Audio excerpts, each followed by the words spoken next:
नमस्कार दोस्तों, finish classes bye PS में आपका स्वागत है। डेली करंट अफेयर के सीरीज में आज हम 7 जनवरी का करंट अफेयर कवर करेंगे।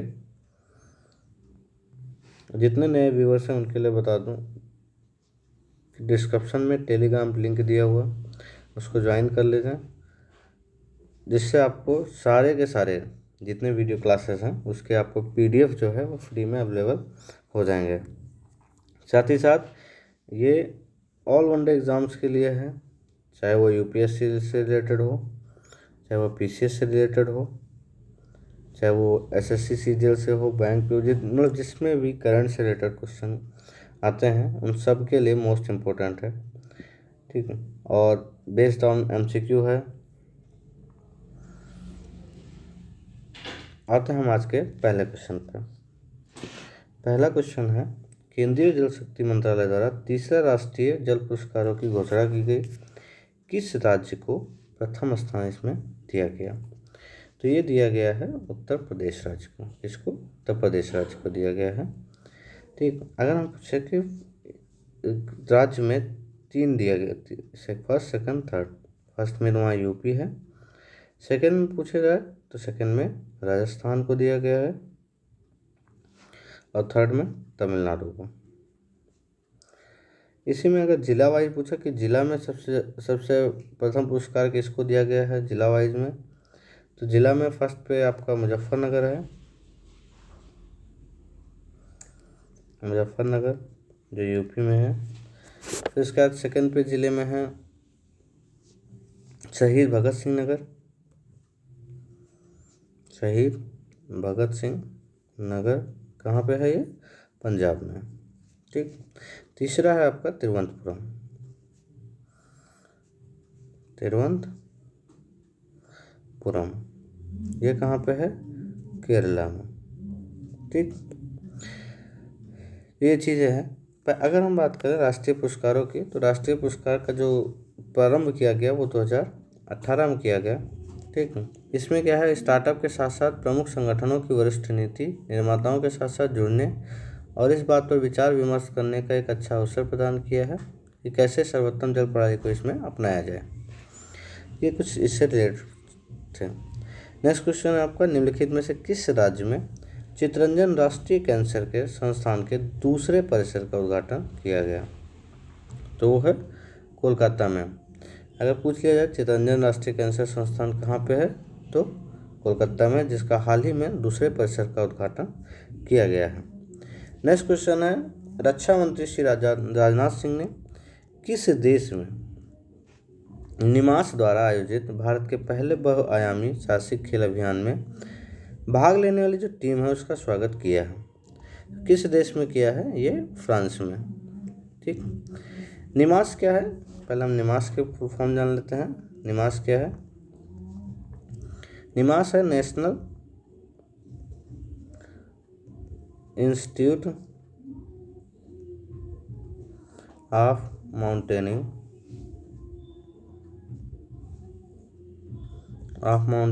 एंड एलाइड स्पोर्ट्स, ये निमास का फुल फॉर्म है। ठीक है, 7 जनवरी को अभी हाल में नई दिल्ली में इस पूरी टीम का स्वागत किया गया। इस टीम का जो नेतृत्व करता थे वो निमास के निदेशक थे। टीम के नेतृत्व करता जो थे निमास के निदेशक थे, जिनका नाम था कर्नल सरफराज सिंह। इस टीम में टोटल कितने लोग थे? इस टीम में टोटल 12 लोग थे। 12 लोग में 8 लोग जो थे वो सेना के जवान थे। ठीक, सेना के जवान थे, और 4 जो है वो अरुणाचल प्रदेश के युवा थे। तो ये 12 लोगों की टीम थी, जिनका फ्रांस में एक खेल अभियान में भाग लिए थे। साथ ही साथ बता दूं, जो इस खेल का अभियान का आयोजन किया गया था, यह आज़ादी के अमृत उत्सव के रूप में हिस्से के रूप में इस अभियान को रवाना किया गया था। कब? 27 अक्टूबर 2021 को। 27 अक्टूबर 2021 को रवाना किया गया था। जो शुभारंभ हुआ था, खेल का आयोजन हुआ था, वो नवंबर 2021 में हुआ था। इनकी वापसी अभी हुई है। नेक्स्ट क्वेश्चन है आपका, नाफेड क्या है? एक कंपनी अधिनियम के तहत पंजीकृत है ये। दूसरा कह रहा है बहुराज्य सरकारी समिति अधिनियम के रहते पंजीकृत किया गया है। तीसरा कह रहा है कॉर्पोरेट अधिनियम के तहत पंजीकृत किया गया। फिर कह रहा है इनमें से कोई नहीं। तो ऑप्शन कौन सा होगा? बी ऑप्शन होगा, बहुराज्य सहकारी समिति अधिनियम के तहत ये पंजीकृत किया गया है। भारतीय राष्ट्रीय कृषि सहकारी विपणन संघ लिमिटेड 2 अक्टूबर 1958 को स्थापित किया गया। ठीक, इसका उद्देश्य था कृषि, बागवानी और वन उपज के विपणन, प्रसंस्करण और भंडारण को व्यवस्थित करना, बढ़ावा देना, विकसित करना। साथ ही साथ क्या था? कृषि उपकरण के अन्य आदानों का वितरण करना, और जो अंतर्राज्यीय आयात और निर्यात है और व्यापार थोक का खुदरा व्यापार करना था। ठीक, नेक्स्ट क्वेश्चन है आपका एसपीजी, विश्व विशेष सुरक्षा समूह जो है वो अधिनियम 1988 के संबंध में निम्नलिखित कथनों पर आपको विचार करना। पहला कह रहा है कथन, अधिनियम के तहत एसपीजी समूह प्रधानमंत्री और उनके तत्काल परिवार के सदस्यों की सुरक्षा प्रदान करने के लिए जिम्मेदार है। दूसरा कह रहा है अधिनियम की धारा 14 जो धारा 14 है ये राज्य सरकार को पीएम के आंदोलन के दौरान एसपीजी को सभी सहायता प्रदान करने के लिए जिम्मेदार बनाती है। तीसरा कह रहा है एसपीजी की जो स्थापना हुई थी 1985 में किस समिति में? बीरबल नाथ समिति की रिपोर्ट की सिफारिशों के जवाब में की गई थी। तो इन तीन ऑप्शन में कौन सा सही है? तो ये तीनों के तीनों सही हैं। डी ऑप्शन होगा उपयुक्त तीनों। ठीक, अगर देखें तो इसमें क्या है, जो 1985 से इसे एसपीजी को 1985 से 88 के बीच क्या किया गया? एक कार्यकारी आदेश द्वारा प्रशासित किया गया था। एसपीजी एक्ट जो अधिनियम इसका पारित किया गया वो एसपीजी एक्ट 1988 में अधिनियमित किया गया इसको। ठीक, नेक्स्ट क्वेश्चन है आपका स्कॉच पुरस्कार किस क्षेत्रों में लोगों, परियोजनाओं और संस्थानों को सम्मानित ये करता है? तो ये करता है शासन, खेल, मनोरंजन, साहित्य। किस में करता है? शासन में। ठीक है, यह 2003 में स्थापित किया गया था स्कॉच पुरस्कार को।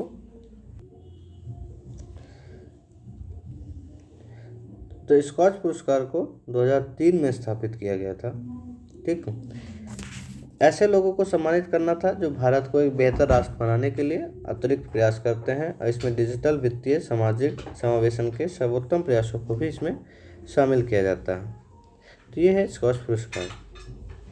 ठीक है, नेक्स्ट क्वेश्चन है आपका राज्य की राजधानी में उत्कृष्ट ई गवर्नेंस प्रबंधन को सामने लाने की श्रेणी में किस स्मार्ट सिटी ने स्कॉच पुरस्कार जीता है? तो वो जीता है भुवनेश्वर ने। किसने? भुवनेश्वर ने। ठीक, भुवनेश्वर कहाँ पे है? ये उड़ीसा में।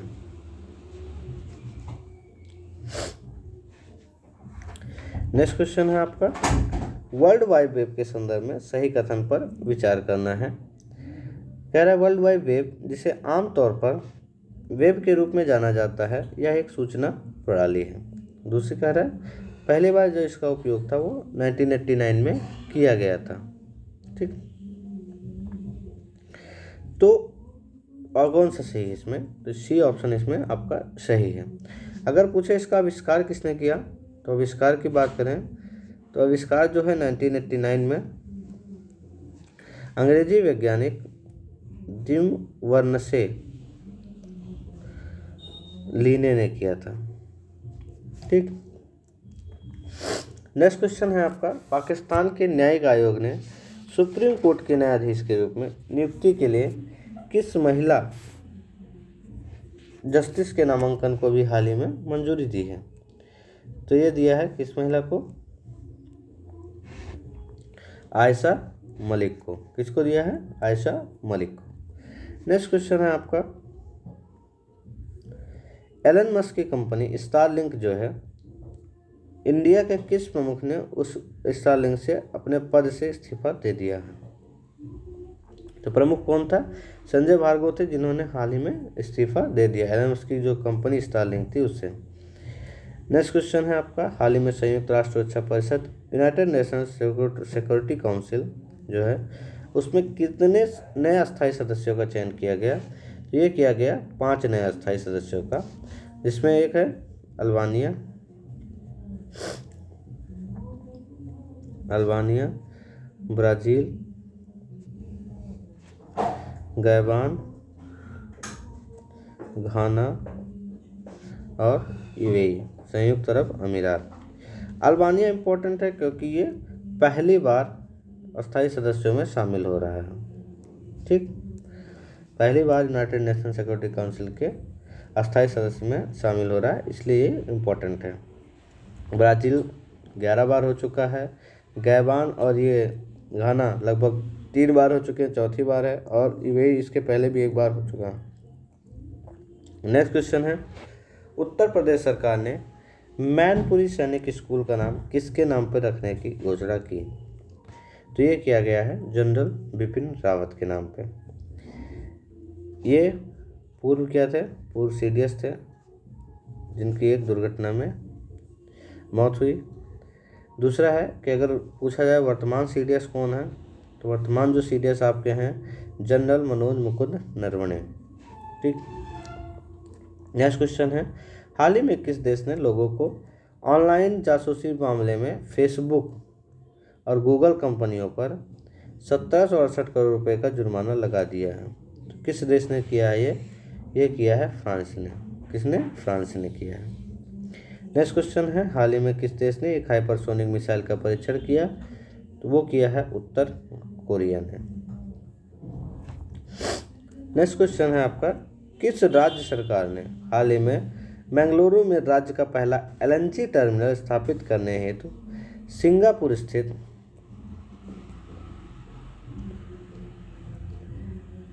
एलएनजी अलायंस जो कंपनी है उसके साथ एक समझौते पर हस्ताक्षर किया है? तो किस राज्य ने किया है? कर्नाटक ने। ये जो एलएनजी पे हस्ताक्षर हुआ है, तो कर्नाटक का ये पहला, अगर देश का पूछे कितने कौन सा है, तो देश का ये 6ठा एलएनजी टर्मिनल है।